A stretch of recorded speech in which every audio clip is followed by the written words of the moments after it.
네, 오늘은 5월 17일 월요일입니다.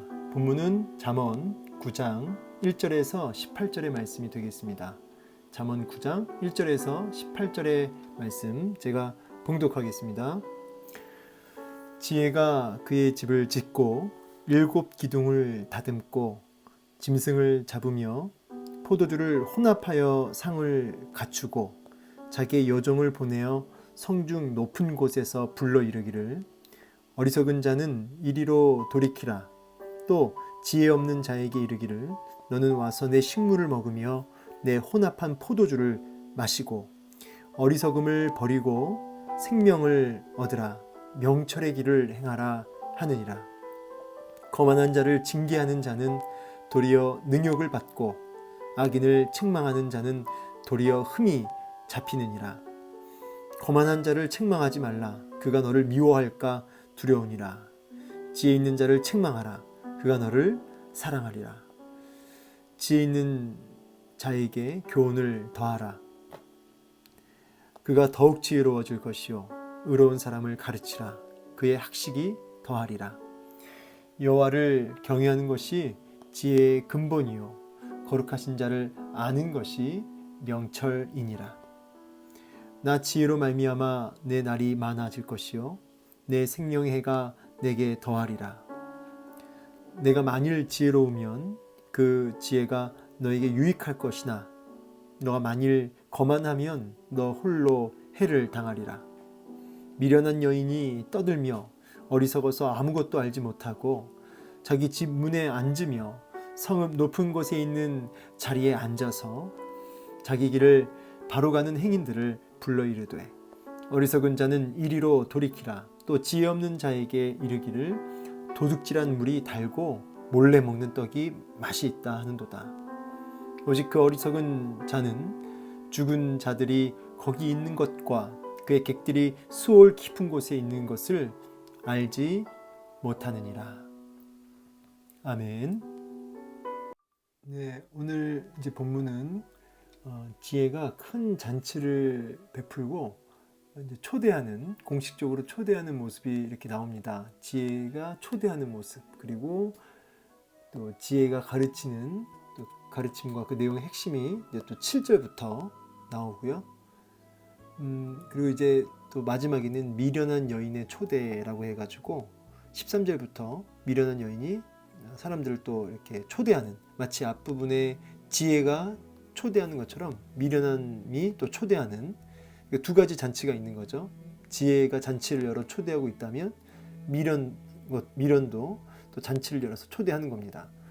그런데 이 지혜 잔치에는 풍성함이 있고 이 미련함의 그 잔치 안에는 뭔가 엄청난 것들이 있는 것처럼 보이지만 안에 들어가면 아무것도 없는 이런 부분이 있는 거죠. 극적인 차이가 있는 겁니다. 대비를 이루고 있고요. 자, 그러면 이제 본문 보면서 오늘 우리에게 준 메시지를 좀 가슴에 새겨봤으면 좋겠는데 1절에 보니까 지혜가 그의 집을 짓고 7 기둥을 다듬고 짐승을 잡으며 포도주를 혼합하여 상을 갖췄다. 이제 그 지혜가 큰 잔치를 베풀었는데 7 기둥을 다듬었다. 이 말은 이 7이라는 숫자가 완전수죠. 그러니까 그 기둥이 7개를 다듬었다. 이 말은 굉장히 그 집 자체가 어마어마하게 크고 장엄하다는 뜻이고요.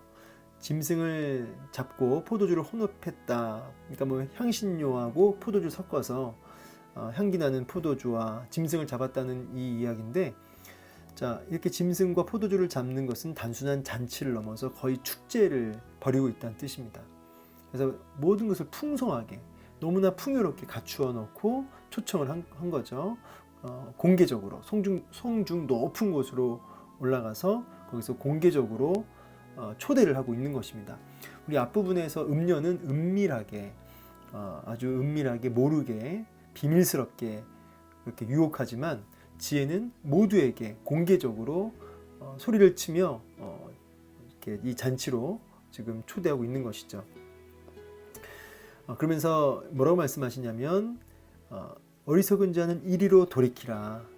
또 지혜 없는 자에게도 이르기를 너는 와서 내 식물을 먹고 내 혼합한 포도주를 마시고 어리석음을 버려라. 생명을 얻어라. 명철을 행하라. 이렇게 외치고 있는 것이죠. 이 지혜가 어마어마한 큰 잔치를 벌여놓고 와서 이 어마어마한 축복들을 좀 받아 누리라는 거예요. 왜 그런 말 있죠? 왜 줘도 못 먹냐 이런 표현이 있죠? 우리 속된 말로. 그야말로 어마어마한 복들이 예비되어 있는데 와서 받아서 누려라. 먹고 행복해라. 이렇게 얘기하는 거죠. 자, 이 지혜가 부릅니다. 그래서 너는 와서 이 풍요로운 이 어마어마한 이 축제를, 이 잔치를 맛보라는 건데 이 축제의 자리를 맛보려면은 우리 뭘 해야 된다는 거예요? 어리석음을 버려야 된다는 거죠. 그리고 명철의 길로 행해야 된다는 거예요. 여기 보면은 지혜 없는 자에게 이르기를 이렇게 얘기하죠. 이 지혜 없는 자는 어떤 자들이죠? 이 어리석은 자와 지혜 없는 자가 같은 의미로 좀 쓰이고 있는데, 제가 이 원문의 의미를 직역하면 마음이 부족한 자, 또 이 마음이 부족한 자의 말은 올바로 생각하고 행동할 의지가 없는 그런 사람을 가리켜서 지혜 없는 자라고 지금 얘기하고 있는 것입니다. 하나님 뜻대로 살아갈 생각조차 하지 않고 어떤 행동, 어떤 그 의지 이런 게 전혀 없는 그런 게 이제 지혜 없는 자란 말의 직역입니다. 자, 이 어리석은 자와 지혜 없는 자가 결국 누구죠? 사실 우리죠. 내 모습이죠. 그래서 여러분, 이 지혜가 지혜로운 사람을 초청하는 게 아니고요. 이렇게 어리석고 지혜 없는, 그렇게 의지와 또 그런 행동할 능력조차 없는 그들을 향해서 외치는 겁니다. 이 축복을 누려라. 죽지 말고 어리석음 속에 비참하게 살지 말고 어마어마한 이 축복과 이 행복을 누리며 살아라. 그러기 위해서 그 마음이 부족한 자들이요, 어리석은 자들이요, 돌이키라 라고 그렇게 외치고 있는 것이죠. 어리석음을 버려라. 그러면서 그 지혜가 무슨 한 가지 아주 실질적인 지침을 주는데, 거만한 자를 징계하는 자는 도리어 능욕을 받는다. 악인을 책망하는 자도 도리어 흠이 잡힌다. 이렇게 얘기하죠. 이 거만한 자는 어떤 뜻이죠? 거만한 자. 여기 이제 뜻을 써놨는데, 조롱하고 비웃고 모멸감을 주는 사람이죠. 혹시 여러분 주위에 거만한 자 있습니까? 이렇게 모멸감을 주는, 조롱하고 비웃는 사람. 자, 그런 자를 이렇게 징계하지 말라는 거예요. 왜냐하면 징계, 이 말은 이제 바른 소리, 또 찌르는 말 이런 뜻이지 않습니까?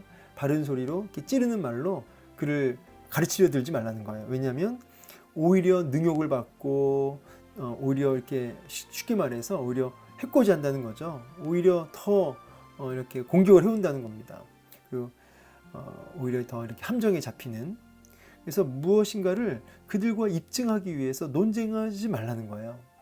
뭔가를 막 해명하려 들지 말라는 겁니다. 논쟁하지 말고, 싸우지 말고, 뭐 가르치려 들지 말고, 옳고 그름 따지지 말고, 그들 책망하지도 말아라. 그가 너를 미워하고 오히려 이렇게 흠이 잡히고 능욕받고 이렇게 된다는 거예요. 근데 반대로 뒤집어서 지혜 있는 자는 책망하라는 거예요. 그는 너를 사랑한다. 바른 소리, 또 진리를 얘기하면서 찌르는 그 말을 오히려 받는다 이 말이죠. 오히려 사랑한다 이 말이에요. 이 말을 좀 더 의역을 하자면, 지혜로운 자는 그 징계의, 그 책망의 메시지를 배우려고 든다는 거예요. 그래서 지혜 있는 자에게 교훈을 더하라. 그가 어떻게 되죠? 더 지혜로워지고, 그렇죠? 더 이제 또 다른 말로는 의로운 사람이라고 나오는데 그 의미는 같습니다. 그는 더 학식이 더해질 것이라는 것이죠. 여러분, 신약에 보면 이런 말씀이 있죠. 거룩한 것을 개에게 주지 말고 진주를 돼지 앞에 던지지 말라. 마태복음 7장 6절에. 왜요? 그 거룩한 것을 이렇게 줬을 때 그 개는 그 거룩한 것의 가치를 몰라요. 그러니까 오히려 그것을 가벼이 여기고, 진주도요, 이 어마어마한 가치, 이 보석을 이 돼지는 모르니까 막 밟아버려요. 개도 마찬가지고. 그러니까 여러분, 이랑 똑같습니다. 이 어리석은 자, 그리고 거만한 자, 이들은 이 조롱하고 비웃고 모욕감을 주는 이런 거만한 자들은 철저하게 그 하나님의 그 진리와 그 가르침과 그 징계를 그렇게 그냥 밟아버리고 비웃어버리고 그렇죠? 그렇게 된다는 것이죠. 그러나 지혜로운 자들은 있는 자는 어떻게 됩니까? 받아서 더 풍족하게 된다는 것이죠. 그래서 이 지혜자들은 항상 이 배우려 들고 자신의 한계를 인정하고 배우려고 한다. 그러면서 이제 이 잠언서의 핵심 전체 잠언서의 핵심 구절이라고 할 수 있는 10절에 여호와를 경외하는 것이 지혜의 근본이요 거룩하신 자를 아는 것이 명철이다. 이렇게 말씀하십니다. 자, 이 하나님을 두려워하는 경외하는 이 마음과 거룩하신 자 바로 하나님을 아는 것은 결국 같은 것이죠. 하나님을 두려워하는 사람은 사랑하는 사람은 끊임없이 그 하나님을 아는 하나님을 알아가는 일에 자라나는 사람이라는 것이죠. 그러면서 11절에 나 지혜로 말미암아 너의 날이 많아질 것이요 내 생명해가 너에게 더하리라 하면서 너무나 이렇게 그 생명이 장수하게 되고 또 풍성한 그 은혜들을 누리며 살 것이다. 아까 우리 그 잔치 이야기하면서 얘기했죠. 그 풍요를 누리게 될 것이다. 그래서 너가 그 지혜로 인해서 많은 유익을 볼 것이지만 거만하면 홀로 해를 당한다. 예. 그래서 뭐 홀로 해를 당한다는 얘기는 결국은 너무나 비참한 너무나 초라한 모습으로 그렇게 멸망을 당할 것이다 라는 뜻입니다. 그러면서 13절부터 이제 그 미련함에 빠지는 미련한 자의 잔치에 나아가는 자들의 그 거만한 자들의 모습은 어떻게 되느냐. 그 미련한 여인들이 어리석어서 아무것도 알지 못하고 자기 문에 앉으며 성읍 높은 곳에서 자리에 앉아가지고 행인들을 향해서 또 외치는 거예요. 일로 와라. 이리로 돌이키라. 어리석음의 자리로 돌이키라. 똑같이 지 없는 자에게 이르기를 도둑질한 물이 달고 몰래 먹는 떡이 맛있다. 막 얘기하는 거죠. 그런데 그 잔치로 들어가는 어리석음의 그 잔치로 들어가는 자들은 어떻게 됐습니까? 죽은 자들이 있다는 거죠. 그리고 수올, 이 수올은 죽음인데 이 죽음의 깊은 곳에 거하게 된다는 것입니다. 망한다는 거예요. 죽는다는 것이죠. 그래서 뭔가 있는 것처럼 부르지만 아무것도 없는 정도가 아니라 그렇게 우리를 부추기지만 거기는 사망이 있고 초라함과 비참함이 있다는 것이죠. 그래서 우리 이 세상은 이 지혜가 이 잔치로 부르기도 하고 이 미련함이 또 부르기도 합니다. 똑같이 모방해서 이 두 잔치가 있는 거예요. 그러나 사람들은 이 어리석음의 잔치에 나아가서 도둑질한 물이 달고 몰래 먹는 떡이 맛있다고 하면서 거기에 많이 미혹됩니다. 거기 가면은 이제 다 죽는 거고 망하는 것이다. 자, 그러면서 오늘 본문은 이 잔치, 지혜의 잔치로 와서 버릴 것을 버리고, 그렇죠? 그리고 하나님의 명철을 얻어라, 선택해라, 행하라 이렇게 말씀하고 계십니다. 오늘 말씀 이제 마무리하면서 저는 특별히 오늘 10절에 여호와를 경외하는 것이 지혜의 근본이요 거룩하신 자를 아는 것이 명철이다. 제가 이 권위를 인정하는 것 이렇게 썼는데 결국은 하나님을 안다는 것은 알아간다는 것은 그분의 권위를 인정하고 진주를 진주로 아는 거죠. 하나님의 거룩하심을 묵상하는 것보다 복된 것이 없다라고 합니다. 그래서 여러분 오늘 하루도 우리가 하나님을 경외하는 그 두려움은 그 거룩하신 하나님을 묵상하는 겁니다. 하나님의 거룩하심을 묵상하는 것. 오늘도 우리의 시간과 우리의 마음을 들여서 하나님의 거룩하심을 온종일 묵상할 수 있기를 소망합니다. 그가 이 지혜 잔치에 참여하는 것이요 이 어마어마한 축제를 이 풍성한 이 부요와 풍요를 이렇게 누리는 비결이라는 것입니다. 오늘도 우리의 지혜 없음과 어리석음을 향해서 돌이키라고 말씀하시는 이 지혜의 이 외침 앞에 믿음으로 반응해서 오늘도 그렇게 하나님을 경외하는, 그렇죠? 거룩하심을 묵상하며 하나님을 더 알아갈 수 있는 저와 여러분 되기를 간절히 소망합니다. 감사합니다.